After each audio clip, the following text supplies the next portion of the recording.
Okay. Welcome to the April 28th, 2022 meeting of the Lake Bluff PCCBA. If we could have a roll call, please. Certainly. Member Danley. Here. Member Fisher. Here. Member Miller. Here. Member Sorensen is absent. Member Toll. Here. Chair Peters. Here. All right.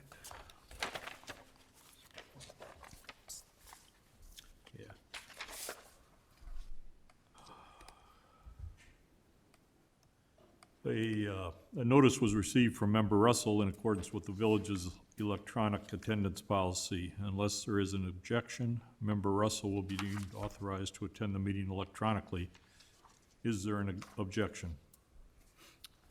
Hearing none, the request of Member Russell to participate electronically is approved. Member Russell is present. Member Russell, just confirming you can see us, you can hear us?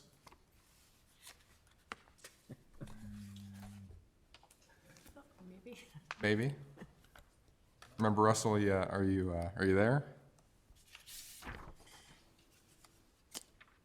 I think we might be having some technical difficulty. We can give it a couple minutes. We can proceed with the minutes if you like. Yeah. I could go through a couple, maybe the non-agenda item. Yeah. Agenda item number 2, non-agenda items and visitors' public comment time. As the public is aware, we allocate 15 minutes of each meeting, at the beginning of each meeting, for those individuals to address issues that are not on the agenda for tonight. Is there anyone out here at the meeting or attending virtually who would like to approach?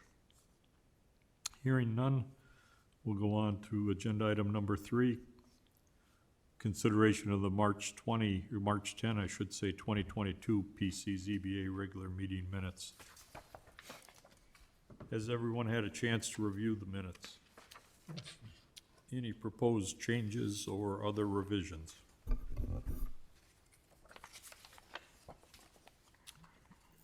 Hearing none, is there a motion to approve?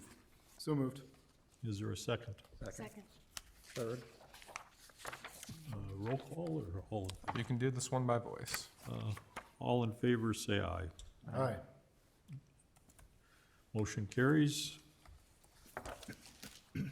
Before we go on to agenda item number 4, let's make sure that Mr. Russell is able to hear us and that we're able to hear him. Member Russell, can you hear us?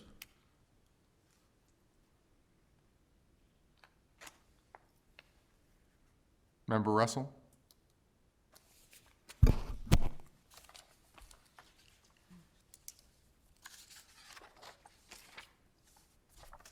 I will, we can take just a moment if you like. Yeah. All right.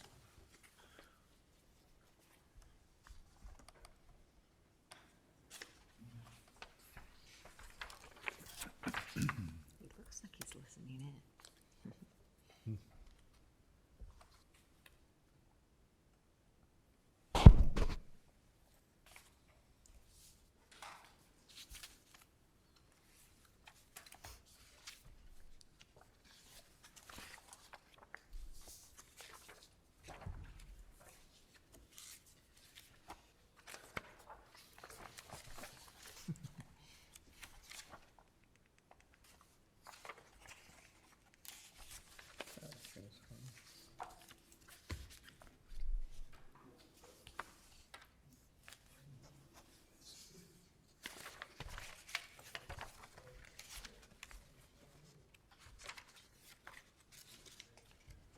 Hello, Glenn. There we go. Got it. We're in. Yeah, hey there, George. Can you hear us? Yeah, sorry about that. I kept getting an audio fail signal and I don't know what I did, but suddenly it's working. Thank you. Great. All right, let's proceed with agenda item number 4. Mr. Cole, if you could give an overview, please. Certainly. So I'll note as 2 brief introductory matters. First, you have a supplemental packet at your position at the dais, we emailed that out earlier this morning that has information about this item as well, including some minor revisions that I'll talk about. I'll also note that this evening, the village council, village attorney is Miss Lucy Prather in lieu of Mr. Schuster. So you'll see Miss Prather around a bit more, staffing our plan commission and other village affairs. Great. It's nice to be here. Thank you. Yeah, welcome. So on the present agenda item, Mr. Chairman, this is, I think, conceptually a relatively simple request to understand. So at 112 East North Avenue, you have a existing accessory structure, a garage, or it looks almost like a coach house set in the rear of the lot. Probably one of the older structures in the village. We've had some trouble ferreting that out in our records, but it looks to be considerably old. Certainly it predates most of the zoning rules in the village. Essentially, in the application, the applicant says that this structure is, experiencing structural issues. There's separation of the walls. There's issues with the foundation, and they're proposing to put a substantial investment into rehabilitating that structure. The dollar amount of that is enough that while non-conforming structures in the village have protection, right? They don't have to, when we make rules, existing buildings usually aren't forced to comply. There's enough money going to this one that it would be forced to comply. So absent receiving these variations, you'd have to meet the zoning rules. In practice, that means you can rebuild this structure. That's primarily due to its height, which is considerably in excess of the height you can build in this district. There's also issues with the setback location and related to height, the daylight plan. I will note in the packet, there's a revised ordinance and a revised memorandum. This structure does qualify for an exception to the daylight plane rule, so it still needs zoning relief in that regard, but it's just not as much. It's only a couple feet instead of being the full extent of that gable end as it goes towards the side of the lot. So happy to answer any introductory questions. Thank you, Mr. Cole. We've got 3 different petitions on the agenda tonight, and I might as well swear in everybody who wishes to testify if we could. So if you intend to testify tonight, please stand up and we'll swear you in, and then we'll get started with agenda item number 4. Yeah. Do you solemnly swear to tell the truth, the whole truth, and nothing but the truth, so help me God? Thank you. Please be seated. And the petitioner, with respect to agenda item number 4, if you'd like to take the microphone, please. Thank you. And if you could state your name and address for the record, that'd be Sure, great. please. Good evening. My name is Jeff Letster. I'm with Aspect Design Incorporated. The address is 26575 Commerce Drive, Suite 607 in Volo, Illinois. And I'm here tonight representing Ron and Katie Govan on their accessory building. As Glenn had pointed out, this is an existing structure that has been, as some of our, looking back, one of the older structures in the village. And it does not meet many of the current zoning codes. And their wish is to only utilize the structure as is, same position, and it is in somewhat quite disrepair. There's really not a foundation system. There's been, I think in the past, somebody had put in some 6x6 timbers and some concrete in certain areas to try to help support. But the way the existing roof structure is currently, it's kind of pushing some of the outside walls. And in looking at it, it looked like it was an existing, probably, obviously a horse barn element. And there's a front element that was extended out, probably at some point for cars to fit. And that structure is in desperate need for repair. So what they're planning on doing, what they'd like to do, is not change any of the building. Most of the exterior siding is in pretty good shape. There's going to be definitely some boards and some sections that will need repair. The current shingles on the roof are also in pretty good shape. So we're not really changing really anything, but just due to the fact of where it's located, its current height, we need quite a few variances to move forward with what they want to do. There is a second story element in this that they would like to finish and put in a small powder room so they could utilize that story also. I think with that, we're looking at probably some new windows, new doors, new foundation work, which will actually be able to like underpin, so we can keep the structure, underpin, put in a current foundation that would meet codes and be below frost walls, so it stabilizes. And then we're also gonna come in with kind of new steel beams and shore up the structure, but literally all kind of from the inside out working.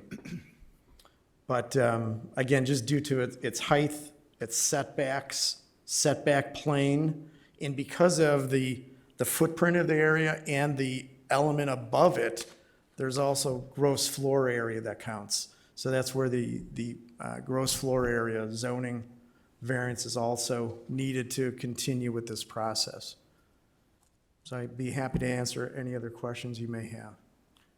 And then maybe we'll just adopt and incorporate by reference the variation request, the specific standards that you've addressed in your submissions. Is that correct? Correct. And Glenn had pointed out there was a couple slight modifications to some of the percentages and some of those that were in the, I think, the new packet this morning, right, Glenn? Yeah, that's correct. Yeah, so all of those listed are what we are looking for. Okay, thank you. Any questions from the commissioners? Who'd like to start?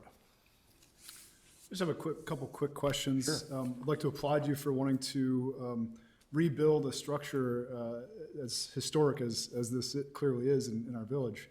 I think we just need to incentivize more people to do this instead of raising them and starting fresh. I think it's great.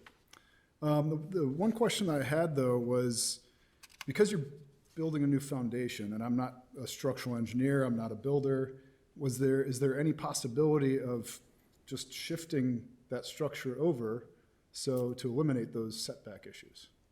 Just out of curiosity, I don't know if that's even possible. Yeah, I mean, but- the setbacks would have to be considerable to move.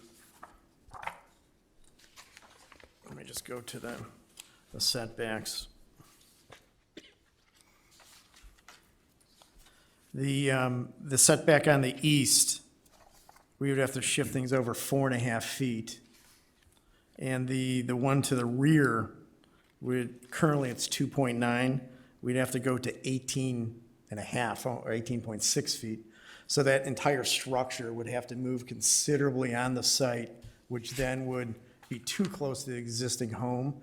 And then also cause, now we're looking at regrading and potential grading issues with that. And the other nice thing is with the new construction, we're gonna be able to tie in new downspouts and gutters and direct water towards the driveway and towards the front versus shedding anywhere else around the property, which it's somewhat currently doing now. So we're actually improving the water and drainage issues also. I appreciate that, and I wouldn't suggest that you try to come into conformity with a shift, but, you know, we're asking for quite a bit of, and I know this is existing, but, you know, to improve the, or I guess to decrease the nonconformity, if there was any chance to make that shift to bring it off the lot line, that, you know, I think that would. It would be somewhat difficult to do, because then at that point, what we would need to do is literally raise, or lift, I don't want to use the word raise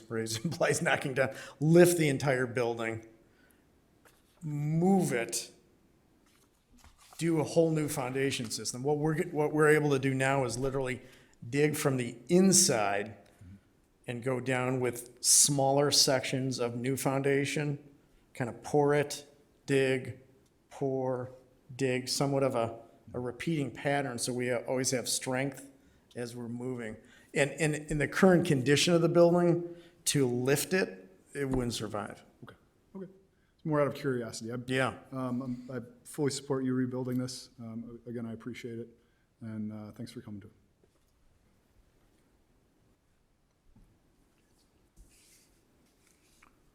Just, I have a, just one, I have a question. If, Yes, sir.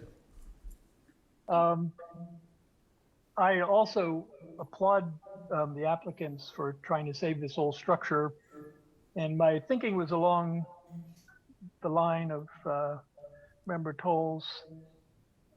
At what point could you describe us, your initial description is the structure is in fairly poor condition. As you start rehabbing it, there could be a possibility that you start taking things apart and you say, oh, this is worse than I thought. And this is worse than I thought. And the reason why I'm asking a question like this is, I think more than a decade ago, the village had an issue where a variation was granted to rehab an older garage, detached structure that was very close to the property line and needed relief. And the applicants ended up literally taking all 4 walls down and then thought that they had the right to rebuild a new structure in the exact same spot.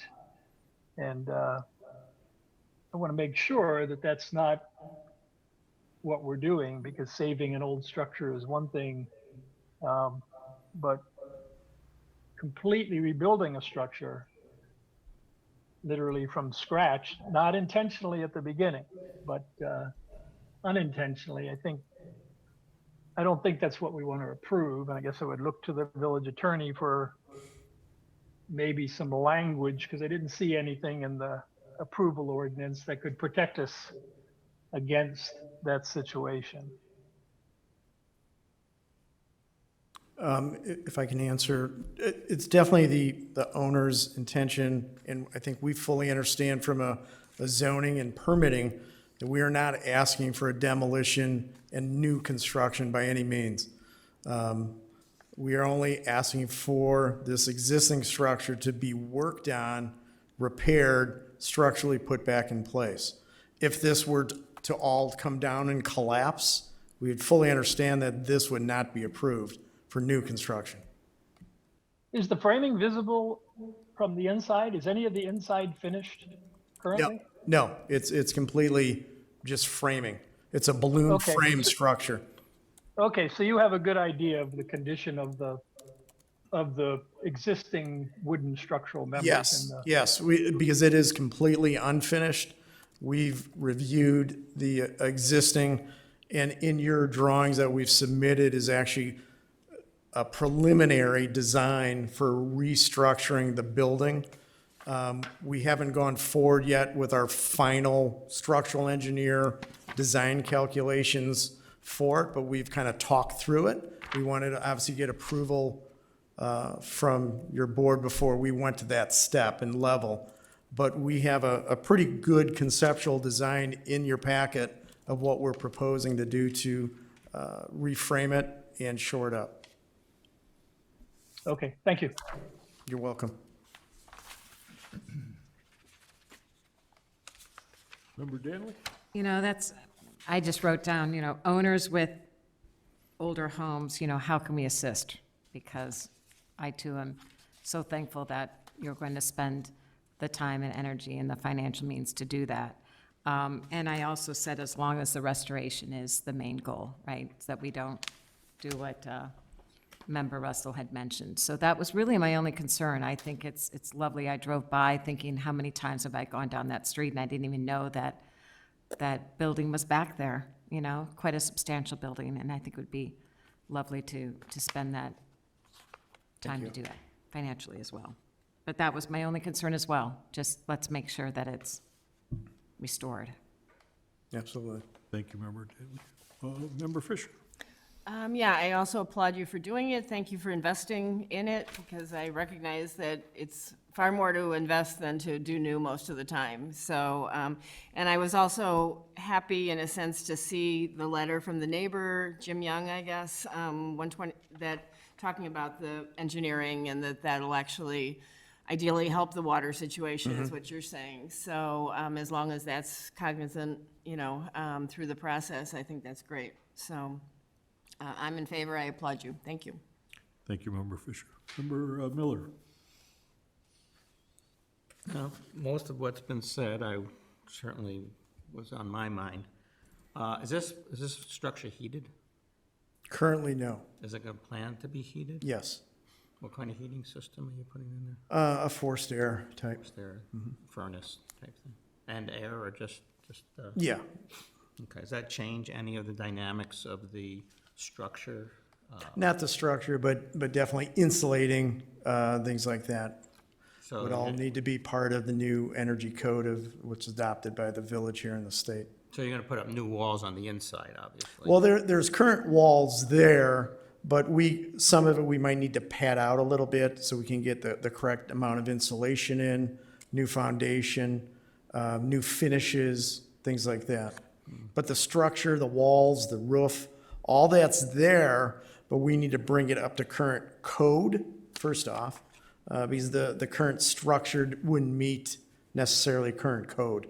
And that second kind of level, the floor system, we need to increase and improve also for current code for a habitable space.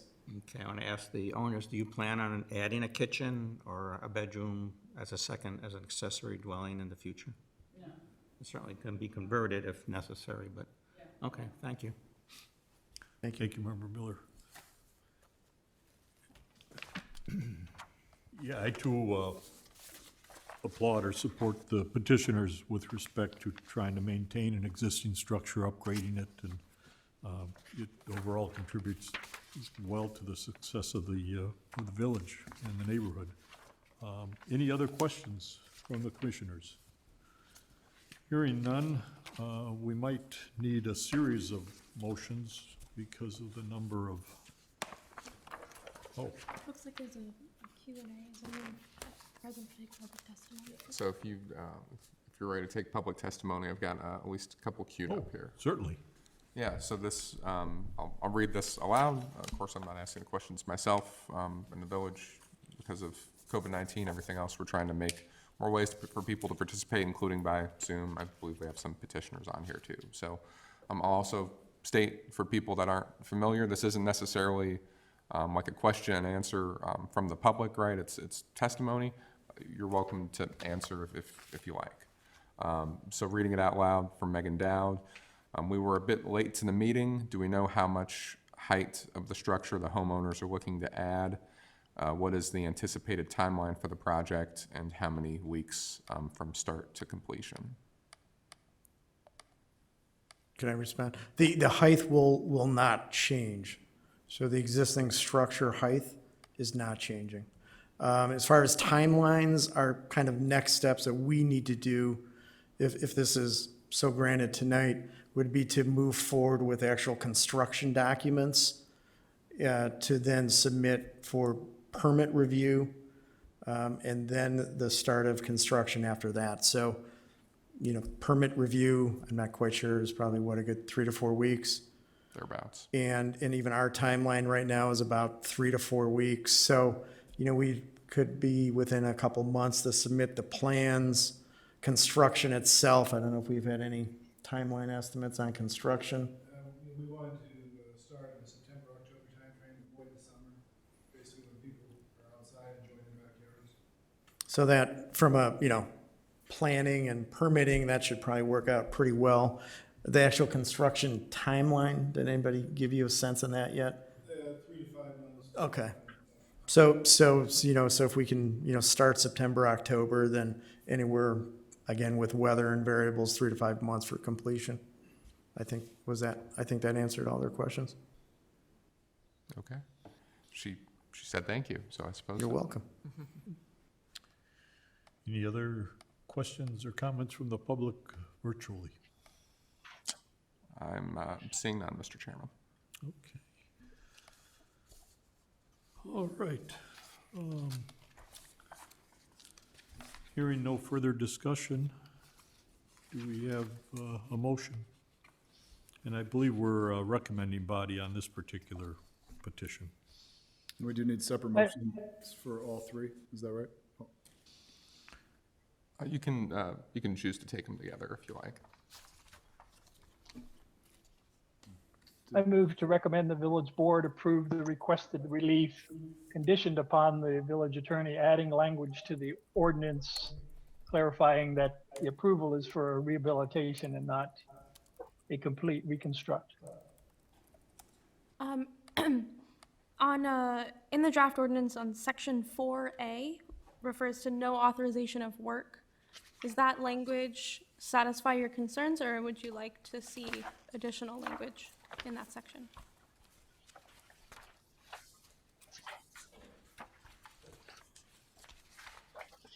It's on page 3 of the draft ordinance. I think, doesn't that language relate more to the building permit process itself? That's what this phrase is after the zoning. The zoning approval does not give them the authorization to do the work. That would be the building permit process. And I think that's what section 4A is after, is addressing. Not the concern of the structure unintentionally, the project unintentionally turning into a complete reconstruct. Yes, I think the first sentence about the approvals granted pursuant to this ordinance do not authorize the development, construction, reconstruction, alteration, demolition, or moving of any of the buildings.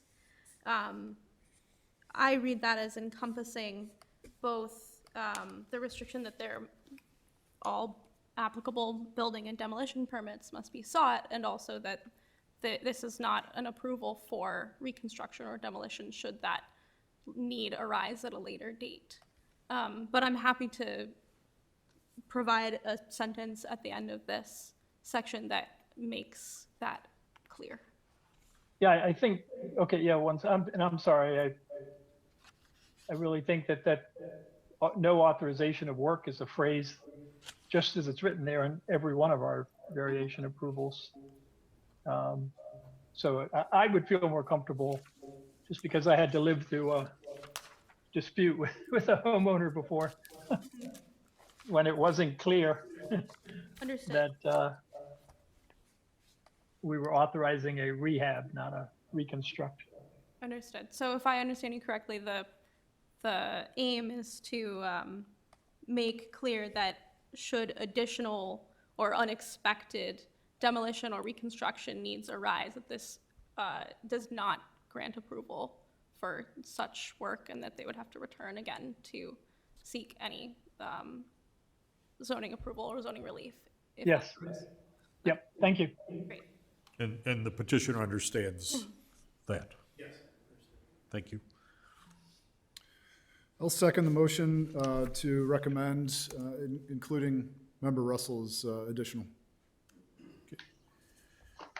Any further discussion? Hearing none, could we have a vote, please? Certainly. Member Danley, Aye. Member Toll, Aye. Member Fisher, Aye. Member Russell, Aye. Member Miller, Chair Peters. Aye. Motion carries. Next steps for the petitioner, Mr. Cole. Yes, so again, you are, the Plan Commission Zoning Board of Appeals is a recommending body in this instance. The village board would need to grant that relief. They'll consider this at their Monday, May 9th meeting at 7 o'clock, same time, same place. In the interim, you're at your own risk, but you can submit plans in that time and start plan review as soon as you like. And that's it. Great, thank you very much. Good luck. I'd just like to thank Glenn too for all his assistance on this. It's been very wonderful to work with you. Great guy. No, thank you very much. That's excellent. Good luck. All right, agenda item number 5. Mr. Cole, if you could give an overview of that, please. Certainly. So this is right across the street. In fact, I think you can look out one of these windows and see it. This is a familiar face, a familiar property to this commission, the Center Avenue Partners development. So as you'll recall, this development originally, I believe, back in the early 2000s, was done jointly with the adjacent Warren's property as a redevelopment with a bank and with a restaurant. And over time, that included Prairie Espresso. And at that time, there was this pedestrian alley, right? The Scranton Alley, which is certainly a noticeable landmark in the village's central business district. It's part of, it was recognized, it's been recognized with placemaking awards by the Congress for New Urbanism's Illinois chapter, so we're very proud of it, very iconic feature. What the property owner here is proposing to do, Center Avenue Partners, is just to carry through, basically from that building line, from that, eastern end of their building, to carry through that alley, that brick paver set all the way through to the property line with Village Hall. The storm sewer in that vicinity will be relocated into the parking lot. And then as part of that abandoned drive-through lane there that was previously used for the bank, they would formally mark out the first stall of that drive-through as a parking stall to make up for parking lost in the shuffle here. I will note that they were previously looking to expand the seating, the outdoor seating of Prairie Espresso. They have elected not to do that. They've looking at capacity, expanding that capacity, and elected not to seek that.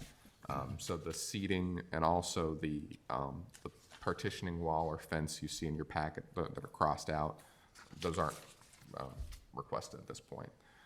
We do have a slight cleanup, slight clarification to the ordinance in there about this capacity limit being for the outdoor capacity, and I can explain that if we like. I hope it's self-explanatory and just being clear, since there's an indoor and outdoor component. But again, we're really just talking about those brick pavers. So procedurally, this is an amendment to their special use to that site plan, also because they are having a you now have a parking lot without a turnaround space, without that hammerhead. That's, you need a variation for that, strictly speaking. The village engineer has reviewed this. It's a bit difficult, but did not give a negative recommendation in this case. And I will say, too, that this lot is really all reserved parking. It's used primarily by tenants and employees of Center Avenue Partners. It's not used by the public. So, yeah, happy to answer any questions. Thank you, So, Mr. Cole. if you look at, so none of this seating is gonna be there, this extra seating? Is that what you're Yeah, saying? none of that extra seating would be approved by you recommending this ordinance. The seating would be as it is today, as it is with their current site Just the plan. brick. Just the extension of the brickwork and the curb. Where are the dumpsters currently located? They are located in a, let me see if I can find you a page number here, or if not, I can put it on the screen. It's in an enclosure at the entrance to the parking lot, near where the opening to that So, drive-through lane comes in. Around here? so is that being relocated? It is not. That's not, okay. This previously, at one time, I believe, this was used, like this hammerhead started out as the dumpster enclosure before they relocated it. I'm not completely positive about that.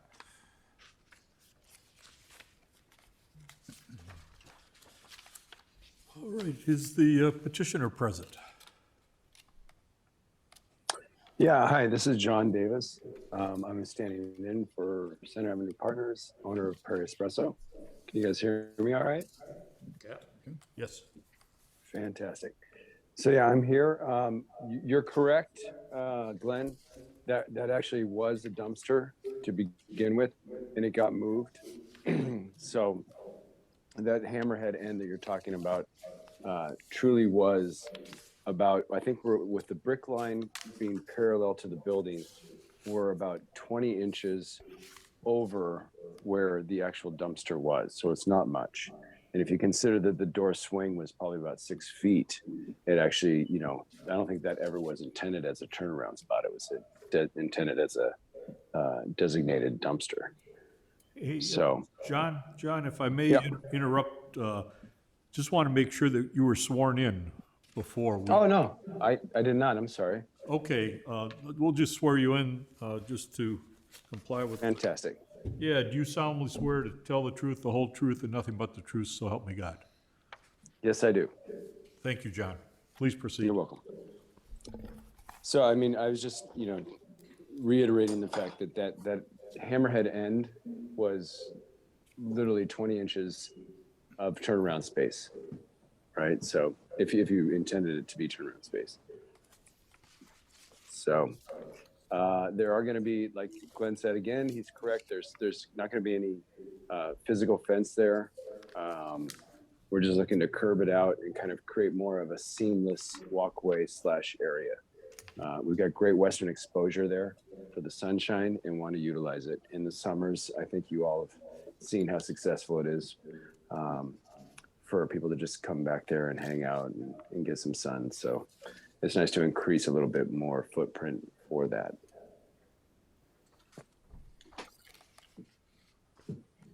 John, this is Aaron Toll. Question for Hey, you. Aaron. And you may not know the answer to this, but I would think that the owners of the building might. Seems like the drive-through area is not the highest and best use, that driveway that went through the bank drive-through. Do you know if there's any plans to repurpose that in the future? Yeah, we've talked a lot about that, with Ron and Jim, and also I believe we've mentioned a couple times with you guys, but maybe turning that into a pedestrian pathway rather than an empty, just kind of dead space. The idea is to kind of create more of a destination space rather than just a parking lot. And I think that we can kind of skirt the parking lot with planters and whatnot and kind of hide that, but still create like a really great outdoor space / walkway. Thank you. I've personally been lobbying for a bocce court, but unfortunately the village administrator yet to take me up on that idea. That was actually a thought. So I'll stand behind you, Glenn. You make it? All right. I think it's a great idea. Bocce or maybe some horseshoes. Does anybody have any other questions that I can hopefully answer? Perhaps if you could, Or John, concerns? Yeah. just go through, if you could, the standards for variation, if you don't mind. The standards for variation. So I think we're going to be one less parking spot. The problem is we have the 2 spots that are a tight turnaround. Ron was talking about making those designated prairie spots so that, like Glenn said, again, it was mostly just residents and business owners back there. So, but I'm not sure what else the standard of variation means. Yeah, Mr. Davis, you have a copy of the packet pulled up by any chance? I do. Stand by. Yeah, it's page 58 of that PDF are the standards for variation that Mr. Osterline filled out. Sorry, again, he decided to be out of town, which is fantastic. Maybe we should read it. All right, 58. Yes, says zoning relief Gotcha. application, yeah.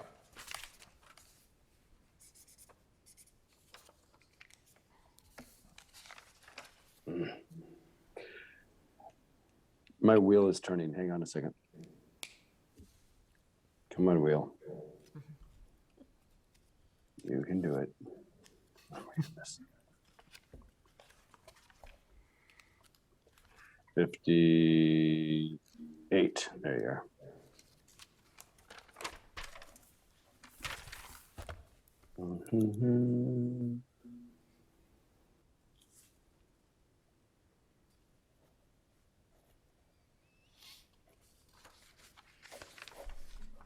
Hardships. Is that where I'm at? Yes, sir. Yes.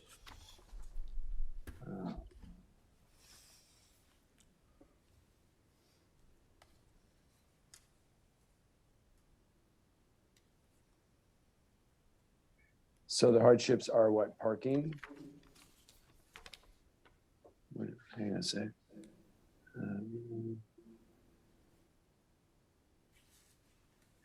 Yeah, so that's right. That's what Ron was talking about. So yeah, there was the idea that we make those 2 spots, for compact cars or per employees.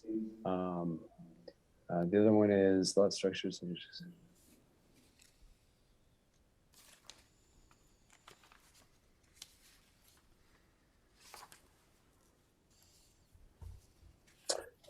So under unique physical conditions, the parking lot and the adjacent Scranton Alley is unique in size, shape, and character to the central business district.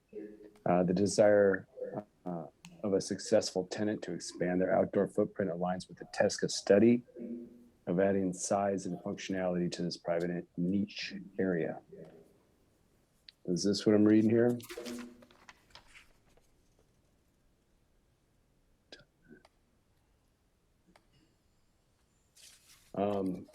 What am I looking? What am I trying to argue with you guys? Not argue with you guys, but clarify. What am I clarifying here? Well, I think what we'll do is we'll adopt and incorporate by reference the submission by Ron. Mr. Osterline, Yeah.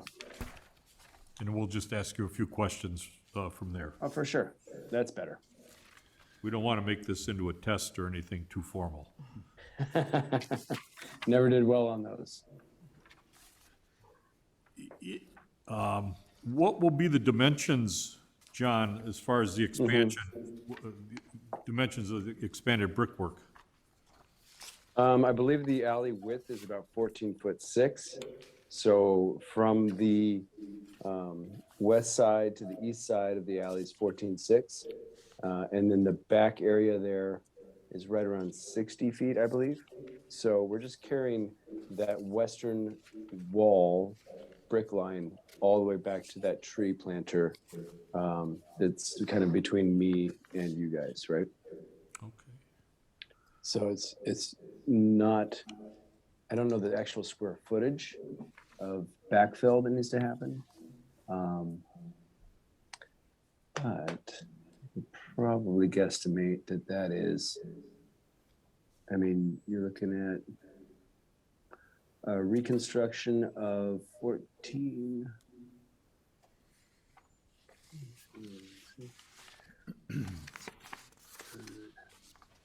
640 square feet that are going to be redone. And then is your group responsible for the shifting of the sewer? Yeah. We're gonna move the sewer further into the parking lot. Basically, the curb line gets torn up, and then all the brickwork gets torn up. We put a new curb line in. We backfill once the sewer's moved, and then we sand and lay brick. Okay. Right. Basically, just filling that little tiny Tetris-shaped, oddity that we have there right now. All right.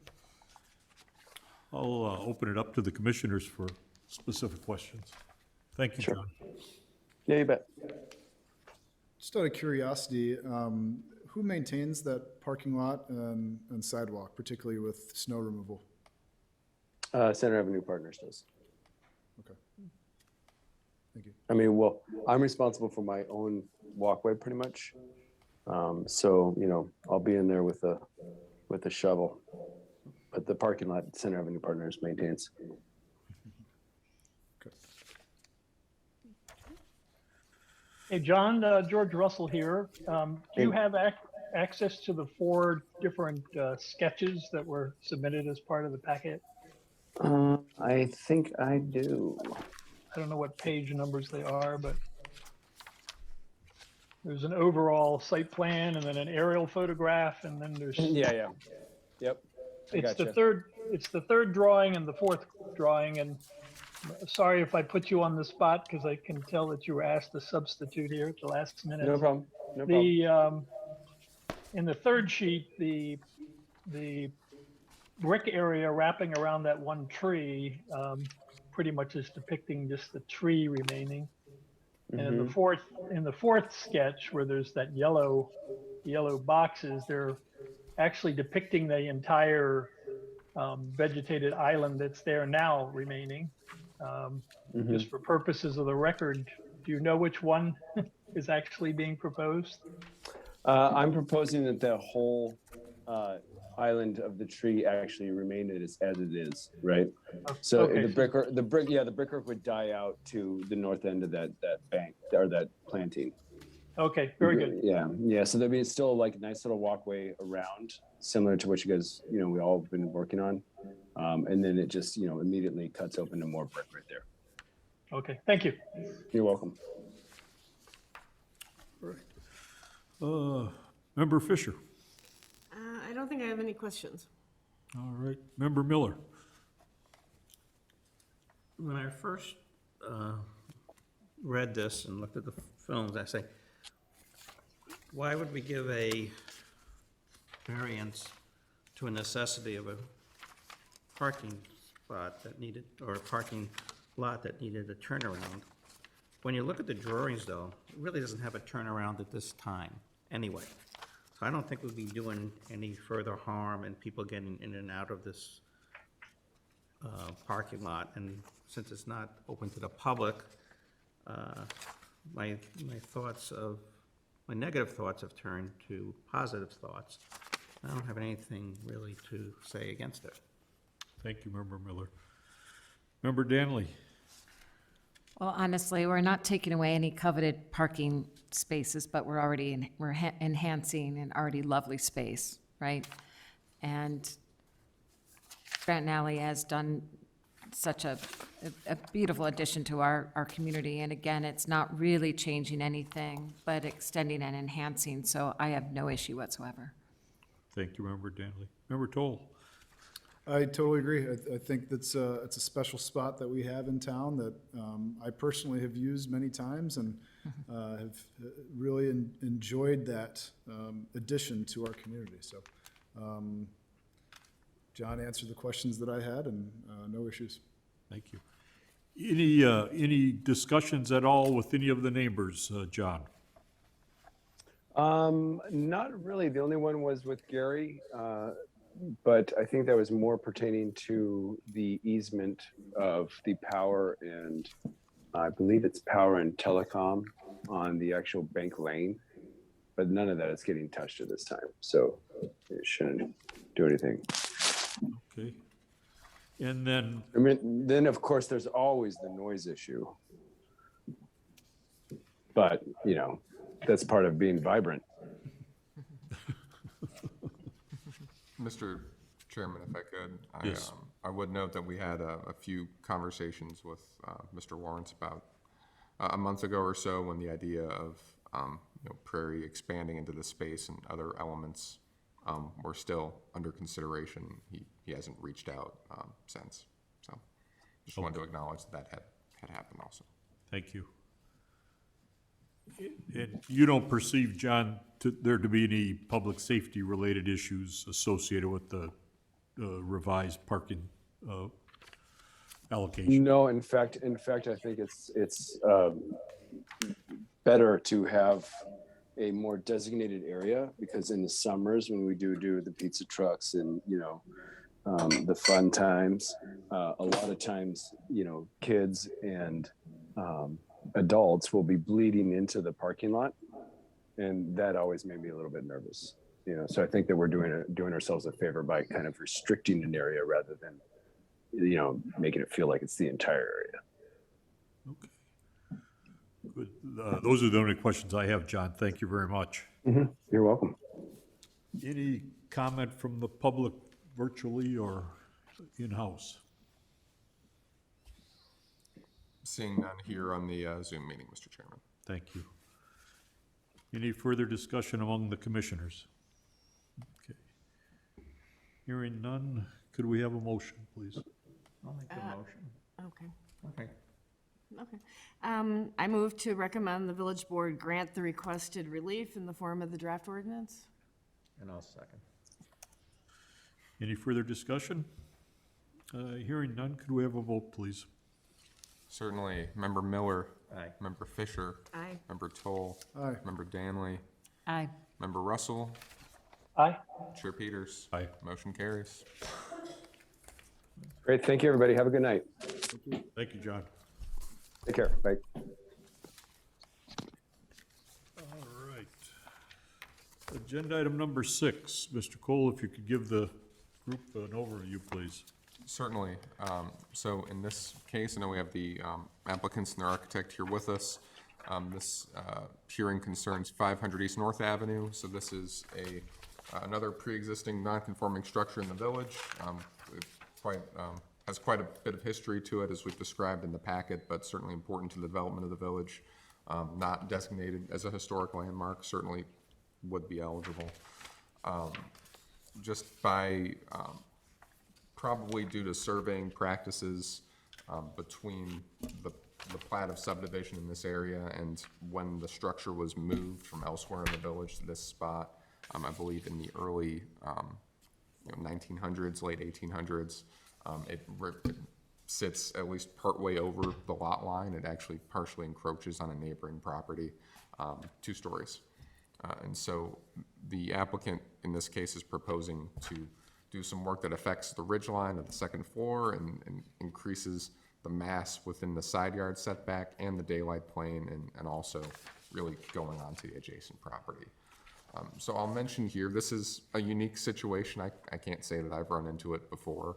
What we've reviewed with the village attorney's office is, this ordinance, this variation kind of stands alone. It's granted, to the applicants for that lot. It references the other lot, so it'll show up on title searches.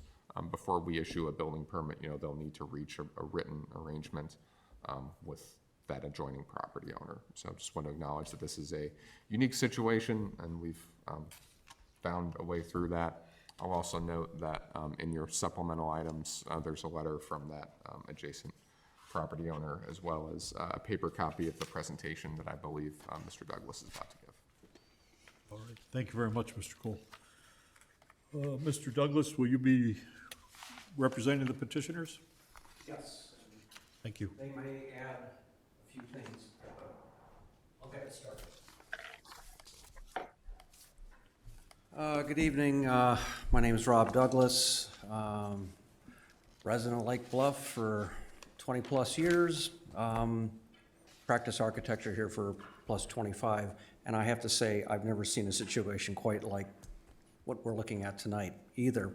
But I'm here representing the Reedies here, and they may want to add a little bit here too. But let me just give you, well, first of all, is it possible to put those images up? Working on that right now, sir. Okay. If you can give me just one more moment. But I'll give a quick little rundown on the history, just so that the public can hear about it too. This building was built in 1876, and it was originally located on the south side of Prospect Avenue, just east of Park Place. And this building was the original Lake Bluff Camp Meeting Association headquarters. And it was designed, as you see it today, as in the Gothic Revival period style. And after the association was disbanded in the 1890s, the building became a residence and was moved right around turn of the century to its current location on North Avenue. Since the relocation of the house, there's been at least 2 additions identified through different foundations that we could see in the basement. So it's one of these projects that definitely grows over time.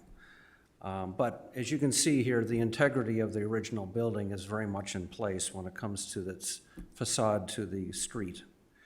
In the early 2000s, the house was awarded a Elite Museum Distinguished Home Award of the Lake Bluff history. And if I recall correctly, around 2003 is when the Historic Preservation Commission was formed here with Lake Bluff 2. So that's probably why this got a Museum Distinction Award. It might have predated the actual historic preservation. And then I do remember some discussions about how these 2 organizations would overlap, and it wasn't ever really resolved. I think it similar to like what landmark preservation, or the Preservation Commission in Lake Forest is compared to the Lake Forest, Lake Bluff Historical Society. They're very different, and they just couldn't find common ground. But that's okay. I guess the point is that we know what the history of this building is. And the Reedies bought this house a couple of years ago, and they want to remodel the interior to reflect more modern needs. And currently, the second floor has 4 bedrooms and 1 bathroom, which services, that's 1 bathroom for 4 members, and it's obviously a bit of a traffic jam up there. And they would like to be able to add a second bathroom to the second floor, and with a dressing area adjacent to it, with one of the bedrooms, which will then allow it to become more of a suite of sorts, where they'll have their own bathroom, let the kids work out the other bathroom amongst themselves. And I know that the Reedies know this house represents a significant role in the history of Lake Bluff, and they want to protect its unique historical architecture and character. So when it comes to the project itself, it's all occurring on the back northeast corner, and maybe we could advance along here a little bit. Well, here's some photos that actually were, I think, very helpful. This is where the northeast corner wing of the Reedies' house extends to the east, crossing the property line. And it's a real head scratcher how this happened. I don't even know really how old that wing is, but it's there. And the next slide was we were able to estimate, because you can see how much of an encroachment it is in the site plan from of the drawing, but the next image took a closer shot to take a look at the projection of the rake on the gable. Sure. And what appears to be 1x6 tongue and groove in that underneath the rake projection, it's approximately 1 foot, 10.5 inches is without getting a ladder up there. That is a fairly close estimation of that projection of that rake. So with that rake and where the foundation is, these two buildings are very close. So if we move along here, Glenn. Well, we don't have to go through all that. That's pretty much everybody knows what that is. In the plat of survey, let's see what this. I don't have the clicker set up. I apologize. No, I think I brought something. I thought I did. We can set up real quick if you No, like. no, it's okay. Oh, the laser will work. If Yeah, that's all I'm trying to do. There we go. This one works. I brought one. Boy, I don't see it. Here it is. the projector's so bright, it's pretty hard to make out, unfortunately. Man, well, my eyes must be really failing me. Well, we'll walk through it here. Here's the plat of survey. You can see where the encroachment is coming in on the property line, and then the chimney of the adjacent house. So that it's a tight spot. Why don't we move on to the next one, which is a site plan, and this is really showing with the setbacks. The reddish pink area is the area of the existing footprint of the building in the side yard setback, and then a little over 2 feet that encroaches onto the adjacent property. So if we go to the next image, please. This is the existing second floor. And as you can see, there are 3 bedrooms on the lower portion, the staircase in the center area, and gosh, I cannot see that. Wow. As you can see, the area to the right of the back bedroom on the top of the drawing it's a little difficult to see here, but there's some red dash lines there. That is marking where 6-foot head clearance occurs within that space. So it is a very tight space right now, which is really being used for their closet. Even the entry point going in there is less than 6 feet in height. So there's probably a number of bruises on foreheads going in there.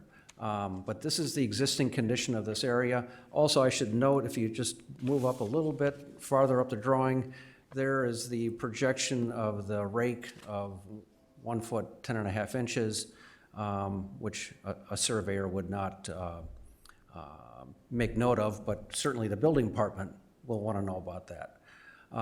We can move on to the next slide, please.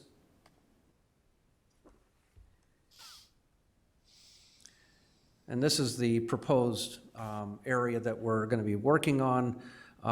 We're going to be, we're proposing to raise the ridge up 4 foot 1.5 inches so we can get adequate head clearance into this space.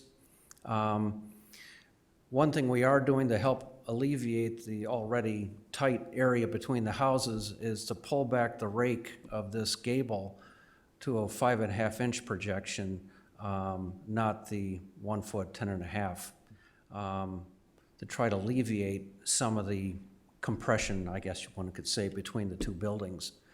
You can also see the 6-foot height does exist in here, but we have a much more functional space, and then it allows for a new bathroom to be put on what is now a flat roof area. And you can also see the red line is where the side yard setback is, and then where the property line is with the with this northeast wing. Next drawing, please. This section gives you an idea of what the top one is, what it currently is right now.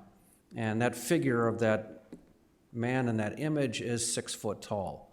So it's a very tight, small attic space right now that is off the bedroom. And then the drawing down below, what we're doing is we're raising that ridge up and then filling in with a shed roof for the new bathroom. And this will then, and also we're actually putting in a shed dormer to the north to gain more daylight into that space. Now, getting to the next slide, we'll start getting into the non-conforming, pre-existing non-conformance. The top one is existing, and you know, I've never done a daylight plane when it's in the building itself, but that's what we have here with that property line being located in that pre-existing condition. But what we can show here, at least with these two drawings, the top is what's existing, the one below is what's being proposed, and that the ridge line would be raised 4 foot 1.5 inches, and then pulling that rake of the gable back to try to open up a little more space between the buildings. And the next slide then takes the daylight plane, and the blue shading is where the daylight plane starts cutting into these spaces.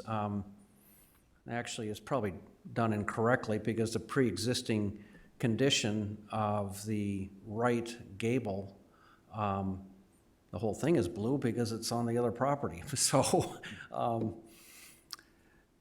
That was an interpretive question we chose not to wrestle with too much. Yeah, I just realized that you know, it's once again, but you can see at least where the 12-foot height is, and it's slicing through the interior of the building.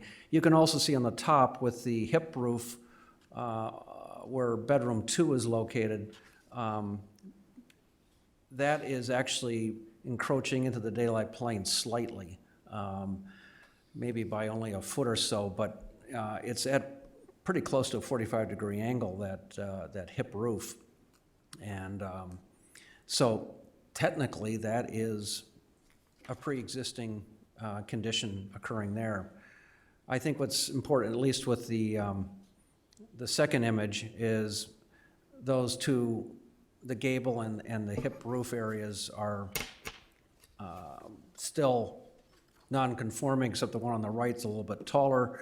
But because the setback of, the property line is within this wing on the right side, when you set up your daylight plane 12 feet up and a 45-degree angle, the shed roof to the new bathroom is slightly touching into the daylight plane line. But as Glenn had mentioned, I know precedent is always a concern with variances, but in my 25 years, I've never seen a situation such as this, so I really do think this is a one-off. There really are no other properties that I know of that have these conditions. So I feel confident that this isn't creating a precedent that could be a problem with any future petitions that might come forward. Because honestly, I do not know of any house in town that has this situation here for a pre-existing condition. But what this will do is help them make this house a lot more livable, adapt it to really more modern needs, at the same time protecting its historic character. Especially, you won't see any of this work from the front of the house. It's all in behind those evergreen trees to the right of the front door, and it will not be visible.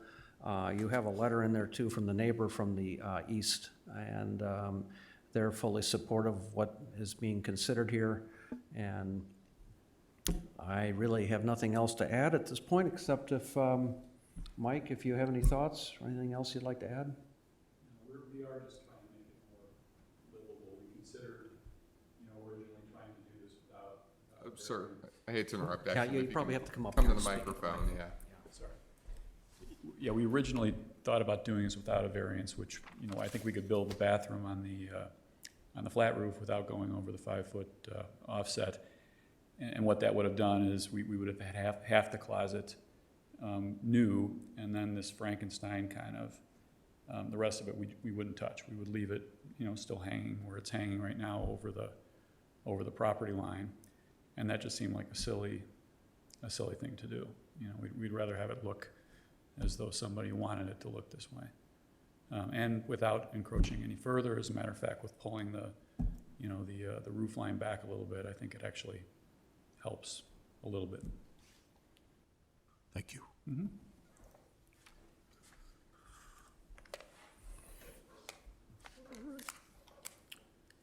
Anything else, Mr. Douglas, or are you ready to No. take some questions?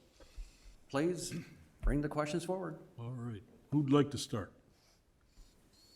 I Ms. just have- Fisher? I just have one question that's more legal, I think. So Glenn, when you were saying that you and the attorneys talked, so in the future, if either of these two houses are sold, the encroachment will be waived by the title company? Would that be the concept? So it would not show up it would not create a problem for future sellers or buyers, or is that? I'm not sure that, I think the relationship between these two properties is something that they'll have to negotiate Okay. and navigate, and I think this relief sort of stands apart from that, whether there's a sale in the future or even just seeking a building permit at that point, there would have to be some sort of formal resolution of the situation. Okay. Do you have anything to add to that? Yeah, I think that Ms. Prather's expressed the principle we would say, which is many of these are private property matters, right? And so we try to be helpful, but there's Got it. limits to how much we can help. Right, okay.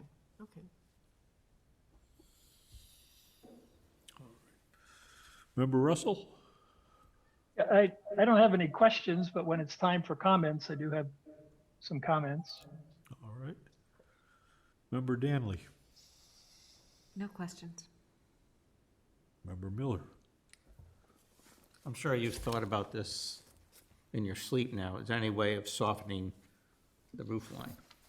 and still creating what you want to create, like, not like this, more like mitigating the light plane? Is there any way architecturally? Could you ask that question again? I'm not quite sure. Well, maybe I'm not an architect, but is there any way you can soften the peak? Flatten it a little bit so that the light plane is not as harsh? You talking about doing it a hip instead of a gable end? If that's what the terminology is.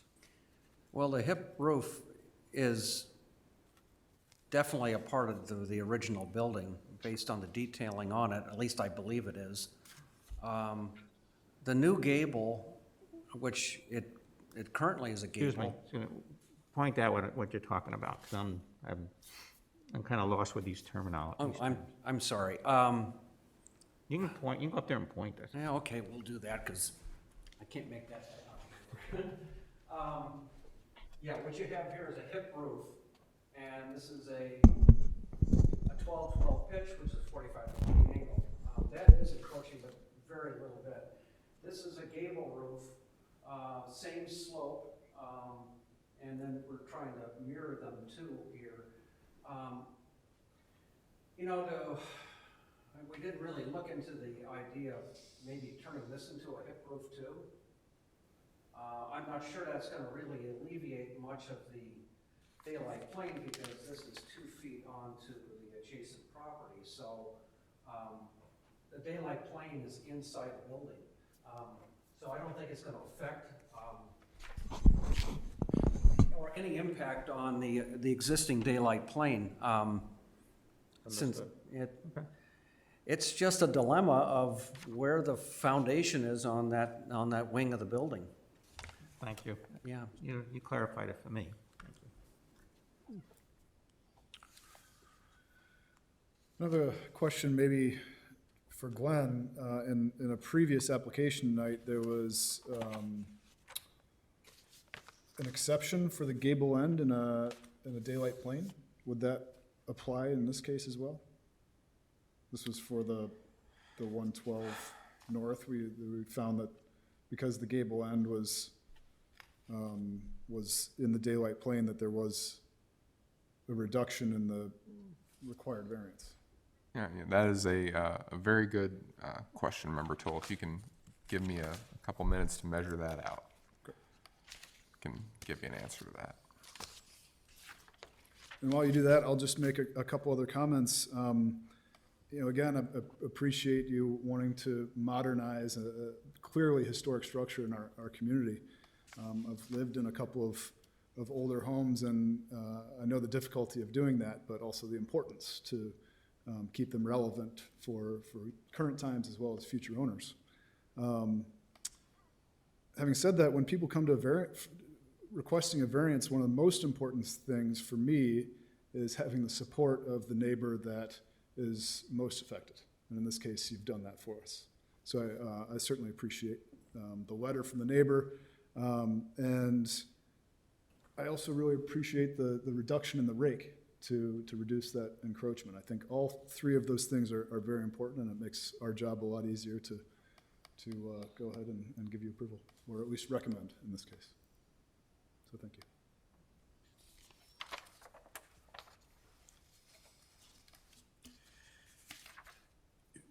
Is there any change in FAR or any significant change in FAR? This addition, I believe, it was adding about 126 square feet, I believe. It's on, well, here, I got it on the drawing, so bear with me.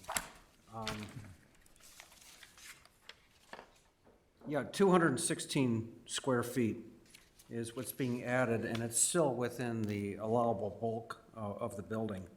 And that's also including the shed structure out and back, which is about 40 square feet, as I recall. But yes, there is 216 feet is what the total additional space is that's being added. And a lot of that's got to do with head clearance in that dressing room area. Okay. And then I think the homeowners mentioned that it was at least one alternative that was looked at, Rob. Any other potential alternatives? Well, originally, yes, anything outside of the building setback was left alone initially, and it really had a clumsy look to it. But we were trying to initially try to be very strict to holding to that setback line. It still has a daylight plane problem because the plane is within the building. But I think architecturally it was a bit of an eyesore. It really looked a little Frankensteinish, if I may put it that way. You know, it's nice to have a building that still has a composition to it that has some calmness to it. It isn't like it's been hodgepodge together, and it was feeling that way with that original approach. We were trying to figure out how to deal with this rather unusual situation, and we felt that it was better off to really make it a nice clean ridge line and then pull that rake back to minimize the current extension of the roof onto the property next door. But we believe it's a cleaner look to the building. And obviously, the neighbors to the east understand whatever impact, if any, the proposed structure will have on them. Any impact, as far as you can see, to the neighbor or neighbors to the north? I think one of your neighbors sent a letter in of support, you know, once again, I don't think it's really minimal impact visually on anyone else in the neighborhood there. But there is a letter of support from, I think, the neighbors directly behind you. Dancers are directly behind us. There are people, probably don't know if people can see it.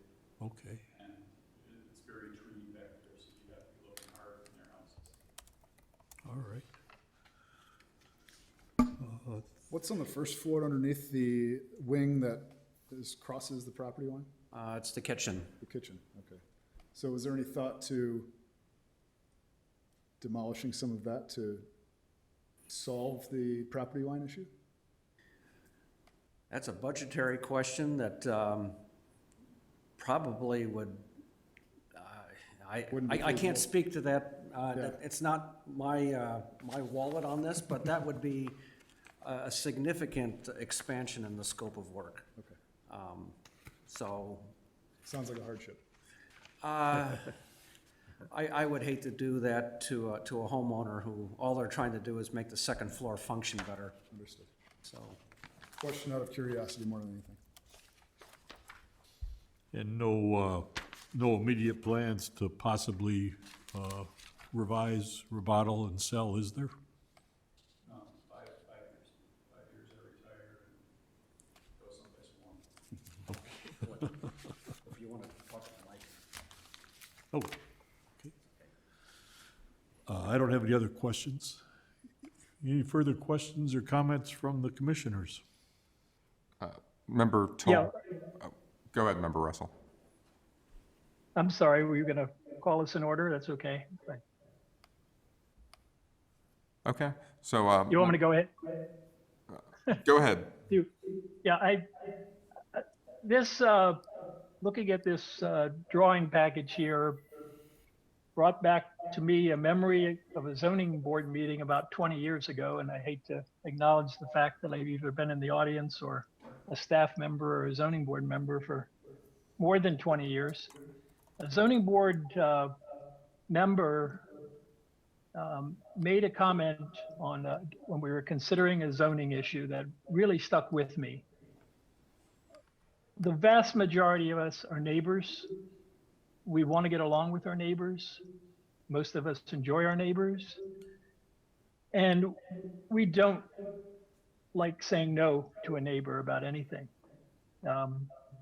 But just because a neighbor says yes, I think we have a duty as zoning board officials to take more of a colder look at this, if you will. And when it comes right down to it, we're being asked to approve a variation for a portion of a project that essentially is just the, I guess, the clothes hanging area of a dressing room to build something on a neighbor's property. And, you know, the bathroom can be built almost totally in compliance. The majority of the dressing room can be. There's already a new shed roof being added on the rear of the structure as a result of the western end of the dressing room. And there are alternatives. Yes, they may be a little more expensive, and Mr. Douglas is probably wringing his hands thinking about the structural implications of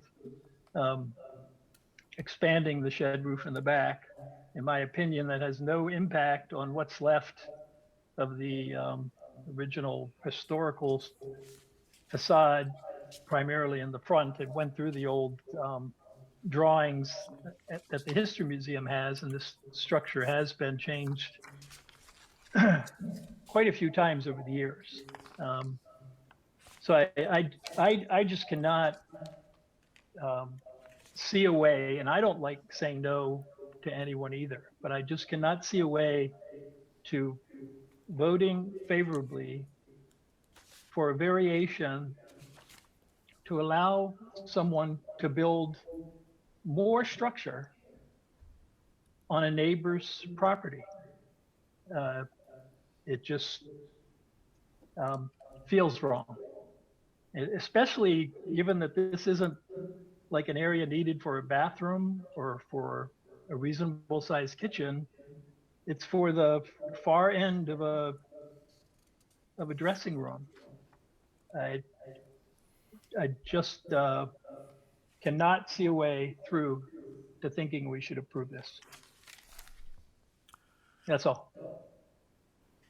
Thank you, Member Russell. Any response, Mr. Douglas, to Mr. Russell's comment regarding the possible alternative?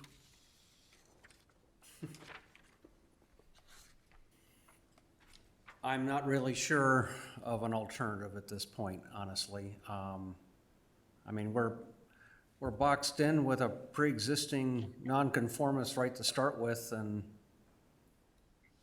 I really don't know how I can comment on Mr. Russell's perspective on this, so. Okay. Any further comments from the commissioners? Does the, how much does the light plane change between the original, if nothing was done with the dressing room, and with the new plan? What's the change in the light plane? The light plane is really not being impacted much because, as I said, the variance, or excuse me, the daylight plane is inside the No, I wing of this understand that, building. but just say you're raising the roof 4 feet. Correct. That impact the, because it's gonna go from 19.5 to 23.5. Well, Correct. you can see the visual difference. The ridge is going up 4 foot, 1.5 inches. But if I remember the code correctly, are you allowed a certain length of daylight plane encroachment to a certain length? I think is it 12 feet or something? Sure, so there's, and remember, told this actually goes back to your question, and I've procured some visual aids and everything. So as a quick, I won't belabor this, but as a quick bit of introduction, so the daylight plane, comes up from the lot line, goes in at a 45-degree angle, 12 feet, and then 1 foot up for every 1 foot in. Of course, the typical lot in much of the village is 50 feet wide. And so on a 50-foot wide lot, it would be very hard to have a 2-story building, right? And so there's an exception to allow gambrel roofs, the top part of them, and also hip roofs to extend into and penetrate the daylight plane. The rule is that the length of that penetration or the combination of those lengths, if you have multiple, needs to be 20 feet or less. There's a separate rule for dormers we don't need to worry about here, but for the roof ends, it's 20 feet or less. Transparently, there's different interpretations in our staff. The most common one, which was not mine, was that this is measured along the ridge, right? So I'll use another visual aid here. So you measure along the ridge as it's going to the daylight plane, and that's the length. The predominant one among our staff, which is my error, is that you're really measuring the width of the end. So you're measuring it, I think, across the hip is the more proper term. So that's trying to minimize the width of what's going into that plane. So that was the issue with 112 east-north. Again, the ridge there is over 20 feet, but the width of it is not 20 feet. In this case, the width of those two ends penetrating into the daylight plane is, my scale's not perfect, but it's at least 21 feet. So that would not qualify for this exception. Sorry to be a little wonky, but wanted to try to convey the substance of that. Yeah, and just to clarify for Member Miller's question, it's not only the gable end that ends up sitting up higher and more into the daylight plane, it is also the vertical wall itself. So it's not only a daylight plane problem, it's the side yard problem as well. So, but they're proposing to extend the vertical wall before we even get into the roof section. And it's already, 7 feet, I think, somewhere in there in terms of the amount of the violation. So it's, just to be clear. If that gable end was made into a hip roof instead, what effect would that have on the function of that dressing area?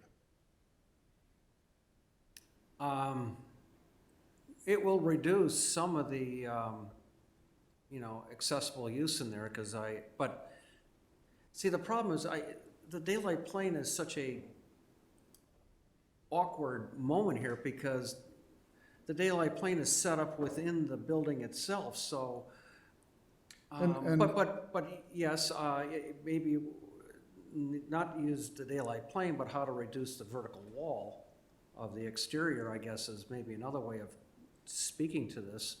I'm talking more practically speaking than the technical daylight plane. Yeah. I just did a couple of quick drawings, and assuming that your existing and proposed are correct, it seems like if you were to turn that into a hip roof, the actual effective daylight plane, not the technical,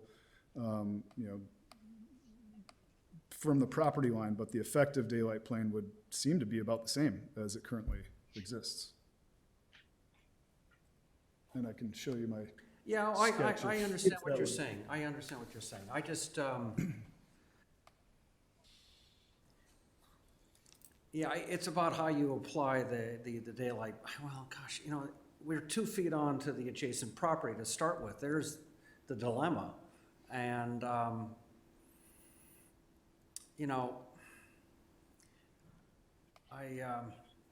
think I'm just trying to make this a bit more palatable for Member Russell. I know he's skeptical. I can tell you that if you're just about changing the gable end, Member Towell, to any other shape, they're still proposing to extend the vertical wall surface. And I just fundamentally think there's a problem here with, we're not even talking about wrestling with getting close to the property line. We're talking about to the extent we can, plus all the other legal agreements between the two property owners, about voting to authorize for a storage area at the end of a dressing room to be enlarged on a neighbor's property. I can't stretch some of the standards to fit what's being proposed here, and I would still maintain that with a larger shed roof coming out the back, they're already creating a new shed roof, that they could create the same amount of space. But yes, it would be more difficult to construct. But not talking about changing the major part there at the bathroom or anything. It just, so I'll be quiet. I guess this is why we're asking for a variance.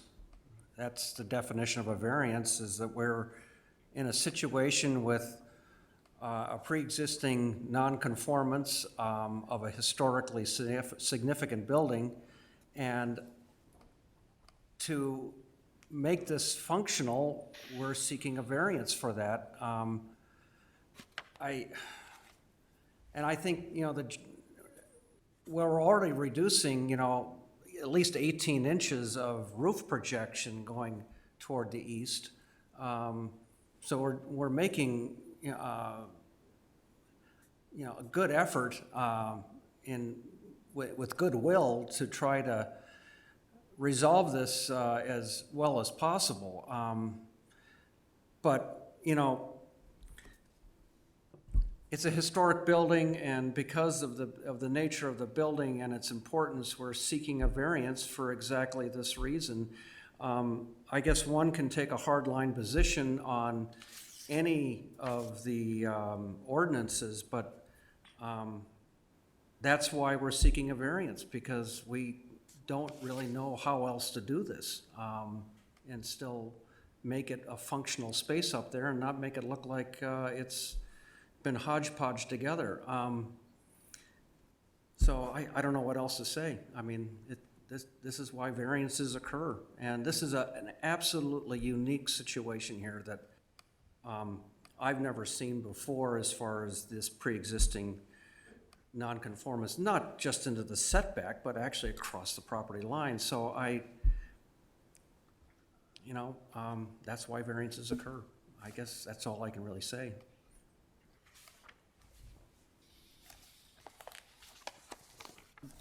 So I guess it appears that what we're dealing with is an exacerbation of a pre-existing non-conforming use that crosses a property line. Exacerbation is an adjective I may not use, but, Wouldn't corresponding mitigation. Are pulling it back some. we're, yeah, well.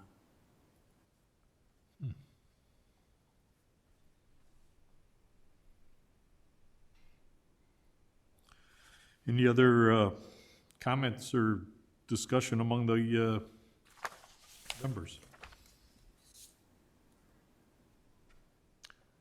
I guess and I understand that it's not our purview and stuff, but I am still curious how this, because it is such a unique situation, how this would be handled legally if and when, at some point, 5 years or whenever the property sells, because I don't know how a title company would waive. I mean, obviously, it has sold before with this, but I don't know that does it change anything to have it even bigger or something? So that part I don't know, but obviously you don't want to create a situation where you have trouble selling and your neighbor has trouble.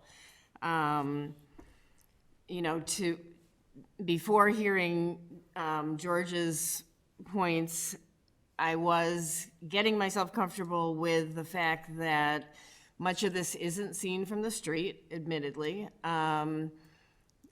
The neighbor behind, and I did go and drive and saw 501 East Washington, obviously it's not something visible from them.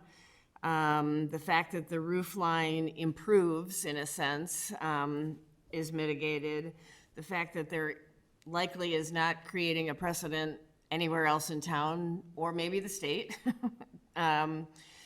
just because it's so unique, and the fact that the neighbors are okay with it, all of those were weighing in my favor in terms of approving it.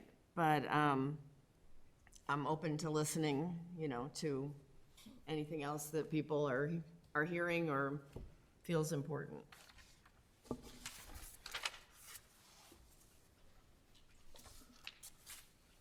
have you considered on the east side, if you didn't expand it upward, obviously you'd lose some square footage, I'm not sure how many square feet. But you wouldn't be dealing with that additional bulk or additional intrusion on the neighbors, so to speak.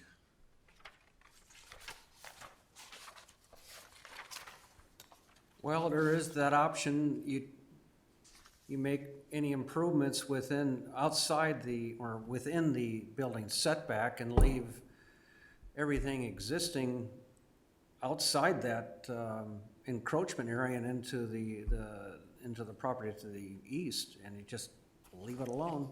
And it's gonna be a strange looking thing, but because I don't have an answer. I just don't have an answer. I mean, you can see here, the dashed line here is the existing roof line, and it is coming up another 4 feet, 1.5 inches, and then we're pulling that rake back. So it's going from this condition, it is going up higher, but it's being also pushed back, at least on the roof projection. I mean, we're trying our best to deal with a very difficult and awkward situation. But I would still maintain you could put a larger shed, you're adding a shed roof already on the back. Leave what's there, and increase the size of the shed roof, the shed roof addition. By golly, we're only talking, what, 20 square feet at most here?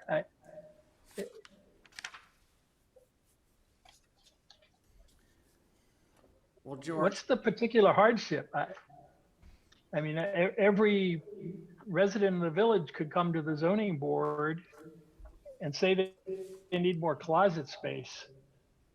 I've yet to meet someone that doesn't say they would love to have more closet space in their home. And once again, I hate saying no. It rips me apart, but but not every neighbor or citizen in the village has a situation such as this where part of the house structure is 2 feet onto adjacent property. This is absolutely unique. And so I don't think anyone can just come to the zoning board and ask for these kind of variances, because this is completely different. This is a situation of a historic building that's got this footprint that doesn't make a lot of sense, but it's there and there's nothing more we can do with it. So we're trying to work with it as best we can. Oh, there we are. And I'm not sure this is the place to do a design workshop on this, but this is what we were proposing to try to alleviate the situation, at least with the projection of the roof, and then try to create a more functional interior. And as you might see with that building section that we had, the 2 building sections of existing and proposed, that existing condition is almost crawl space-like. It is so tight, and that is serving as a closet right now. Mike, I don't know, you're about 6'1" or 2". I'm sure your head has found that ceiling going into that space more than once. So I don't know what more I can add. Well, we've got at least 2 options here. Obviously, we're down 1 member this month. So we could propose a continuance. Alternatively, we could seek and determine whether or not there's a motion and see how that plays out. I don't have any sort of inclination as to how that would go. I think the ramifications are if there's a motion, tell me, Mr. Cole, if there's a recommendation for approval, and if that's granted, obviously that goes to the village board. If it's voted down, then what impact, I mean, what alternative does the petitioner have? Yes, so both go to the village board, whatever your recommendation. We'll note mathematically it's true too, but you need 4 votes at least to get it out. So if you don't get that in the affirmative on a motion, we just keep making motions. If a negative recommendation was sent, there's a provision in the code that says once you get a final denial, you can't reapply for the same, substantially the same relief within, I believe it's a year. You know, the petitioner could choose to withdraw before that time and not be prejudiced. Okay. And I guess we could do sort of a straw vote to see how the commissioners. I would mention there is one other procedural detail. So if you were to make a negative recommendation, it triggers an additional voting requirement at the village board. I believe it's by state law, Ms. Prather. But you need a 2/3 vote of the village trustees to approve that vote, to approve that variation. And can you confirm that there's no one on online who is present for public testimony? Just before we move into motions or straw motions. It's a very good idea, Ms. Prather. So there's one individual on who I know is the developer or builder on this project. Mr. Velikoff, would you like to say anything before we keep going? We can, that's a yes. We should probably swear him in. I think so, yes. Mr. Velikoff, before you give testimony, if you could raise your right hand. Do you solemnly swear to tell the truth, the whole truth, and nothing but the truth, so help me God? I do. Okay, and state your name for the record, please. I'm Jeremy Velichkov with Tri-Stone Development. Okay, please proceed. I don't know how much I really have to add, other than I did initially, with talking with the Reedies, had mentioned that, variances, this would be the time to do it, obviously, before you start this project, instead of doing the project and then being unhappy that it's not as functional as you would like it to be. So I did recommend potentially, obviously, doing the variance now. So with that being said, again, listening to this meeting since it started, as it relates to, the initial one with the detached garage and stuff like that, and, everybody being, very complimentary of a homeowner looking to spend money to keep a structure, to keep the integrity of what Lake Bluff has to offer. My thought was the exact same thing for this. You have a homeowner that's looking to make their home functional. I know Member Russell, as it relates to when he was an inspector, a very fair person as it relates to this. But in this situation, we're not adding any square footage in the sense that we're not overhanging anything. We're staying within the building envelope. So really what it turns out to be is just taking a structure that's already there and just trying to create it to be more functional. This is in the 6 figures as a project. Spending that type of money and not just getting the full value or use of it is all I would add to that. Probably nothing more than that, other than, just trying to get it to be what it should be knowing that it's not going to affect anything on the historical end of things as it relates to not being able to see it from the street, things of that nature. Building in Lake Bluff, as I have been since around 2010, I kind of know and have been a part of these meetings before, kind of what, is being looked at and what you guys take into consideration. Pulling that rake back, I don't know what it is, 11, almost 15 inches to allow for, the separation of the two structures, I thought was a very fair, thing to do in light of doing this. So really at that point, that's all I would have to say to that. No, thank you for those comments.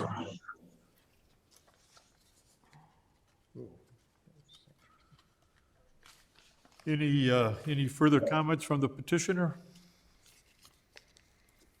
Any further comments from the members? Real quick. Yes, sir.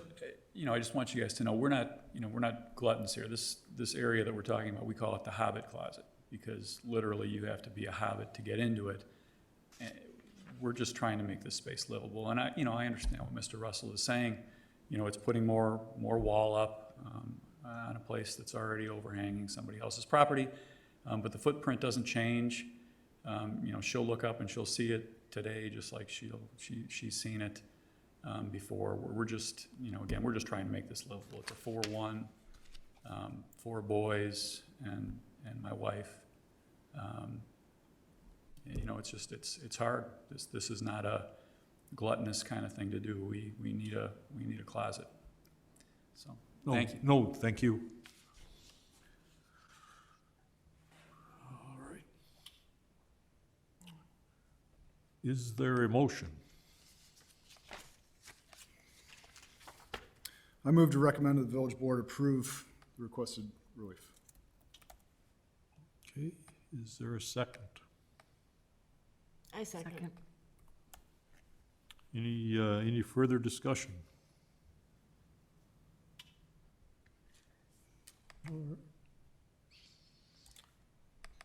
All right, so as always, the order is random. Member Toll. Aye. Member Danley. Aye. Member Russell. No. Member Fisher. Aye. Member Miller. No. Chair Peters. Aye. Motion carries.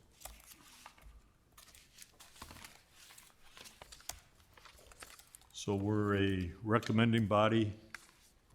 It appears before the village council. So this will go to the village board at its May 9th meeting, 7 o'clock. Certainly encourage you to be here and also to mark your calendar now for the village board's meeting, May 23rd, also at 7 o'clock. Okay, Talk thank more from you. there. And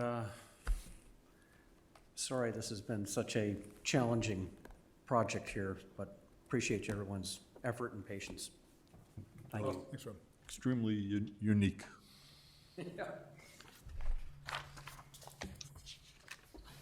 Agenda item number 7, I guess. Thank you.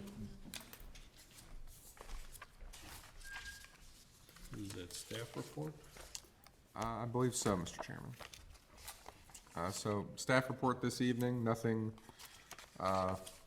substantial of note. A few things I'd highlight.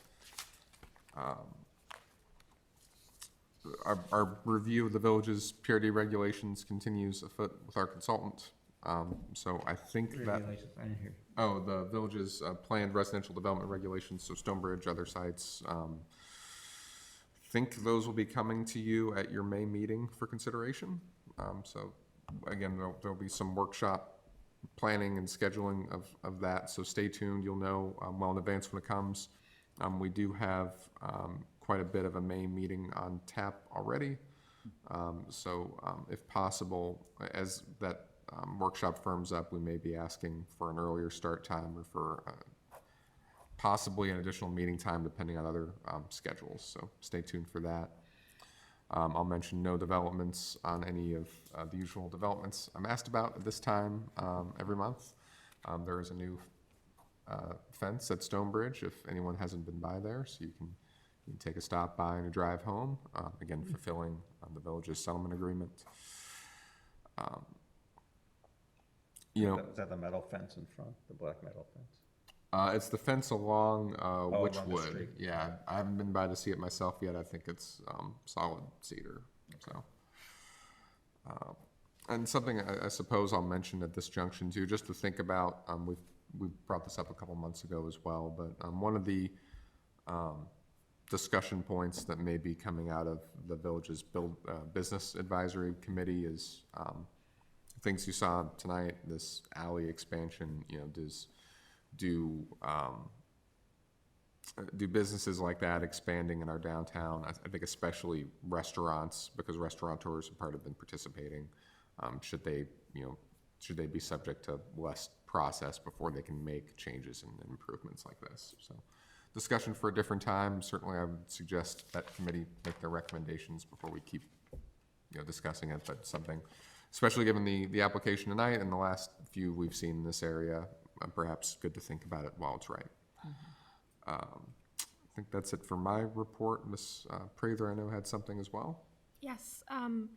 So next week, a week from tomorrow, on the 6th of May, L. Rod Friedman is holding its biennial seminar. You should all have received an invitation. I learned today that at least one of you had invitation go to your spam folder. Please check your spam folder if you haven't received it.